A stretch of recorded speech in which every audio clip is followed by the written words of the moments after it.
要来看找到驶快艇偷渡来淡水的中国民众，是前中共海军军舰的长官。国安局长蔡明安是表示讲哦，佮爱针对伊来台湾的动机背后敢有受到指示，进一步了解。中国的国台办今仔是表示讲，这是伊个人的行为，卖来处罚。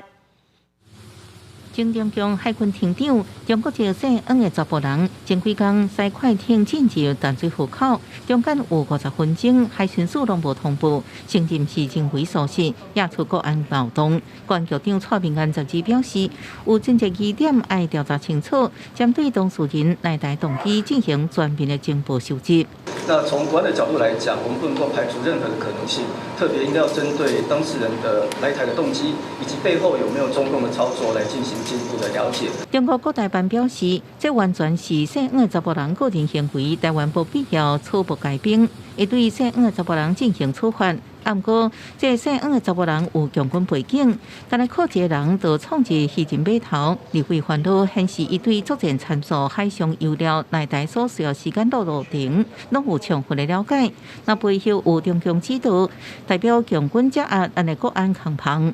以海军的任务来说，其实他这个作战任务已经完全成功。路径的一个的查证然后，那这部分我们会再配合到海巡署调查的结果来做后续的，包括是涉及中国大陆他的身份跟动机的厘清。为中共无人机创一金门导船团队到前强军驶快艇。蔡明安分析，选后有判中共密集侵扰，无歹独是中间地带侵扰。针对这9年偷渡案件，国安局比对讲法，拢有讲到投奔自由，会去追查所谓卡价。很多都跟他们的陈述的内容有吻合性，所以我们就不禁要怀疑的，这是不是背后有一个比较有组织的、有系统的规划，透过水上载具来到我们外里岛或本岛的这个周边的水域或码头，来靠近我们的国境。另外，美方防范中共反台传出想要伫台海部署无人机地架，拖行强军侵台节奏。蔡明安表示，会加强甲国际盟友交换情资。